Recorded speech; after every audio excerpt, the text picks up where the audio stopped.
Hoş geldiniz.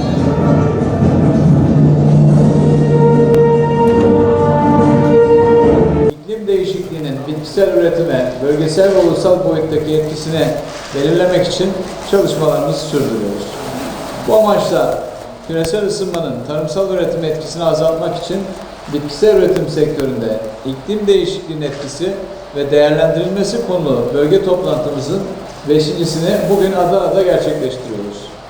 Toplantımızın Çukurova'nın merkezinde ve en önemlisi de içerisinde köklü bir ziraat fakültesi barındıran Çukurova Üniversitesi'nde yapılmasından dolayı ayrı bir memnuniyet duyduğumu da ifade etmek istiyorum.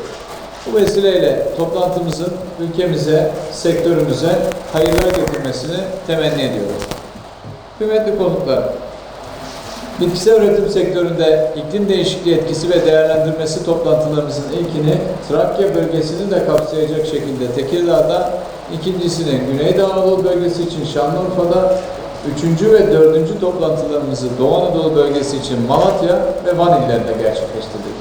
Ayrıca 15 gün önce iklim değişikliği ve tarım konusunda tarımsal kuraklıktan etkilenen 41 ilimizden gelen katılımcılarla İzmir'de bir çalıştay düzenledik. Böylece hem yerelde hem de ülkemiz genelinde küresel ısınma ve iklim değişikliğinin etkilerini çok boyutlu olarak masaya yatırıyoruz. Bu toplantılara bakanlığımız birimleri, ilgili STK'lar, sektör temsilcileri, akademisyenler ile önder çiftçilerimiz katılmaktadır.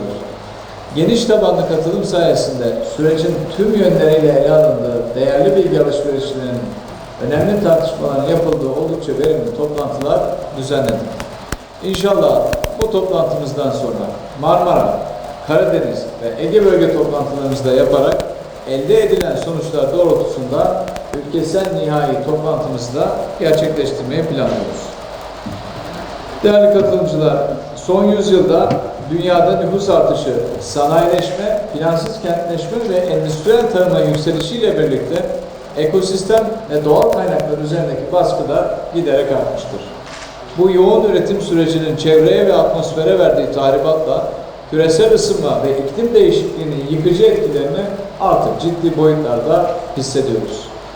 Fosil yakıtların sanayide kullanımı, enerji üretimi, tarım ve ulaşım gibi faaliyetler nedeniyle atmosferdeki sera gazı tüm zamanların en yüksek seviyesine ulaşmıştır.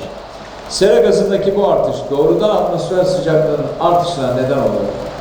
IPCC 6. değerlendirme raporuna göre sanayi devriminden bugüne yani yaklaşık 200 yıldır dünya ortalama sıcaklığı 1,1 derece arttı.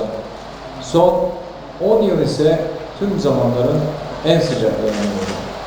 IPCC raporu 1,5 derece sınırına 20 yıl içinde ulaşılacağını hatta aşılacağını öngörüyor. Artık hem küresel ısınmanın daha ileri boyutlara ulaşmasını önleyecek hem de mevcutta olası etkilerini azaltacak tedbirleri almak zorundayız.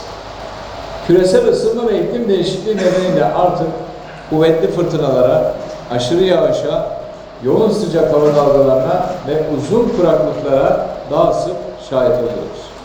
Son 50 yılda sel, fırtına, kuraklık gibi doğal afetlerin sayısı 5 kat arttı. Dünyada son 20 yılda en az 1 milyar 650 milyon insan selden, 1 milyar 430 milyon insan da kuraklıktan etkilendi. Eğer tedbir alınmazsa 2050 yılında iklim değişikliği ile birlikte dünya nüfusunun yaklaşık %20'sinin sel riskiyle karşı karşıya kalacağı, nüfusun yarısının ise susuzluk tehlikesiyle karşı karşıya kalabileceği öngörülüyor. İklim değişikliği yeryüzündeki tüm ekosistemi ve tüm canlıları olumsuz etkilemekte. İklim değişikliği ve habitatın tahribatından dolayı bugün dünyada yaklaşık 1 milyon tür yok olma riski altında.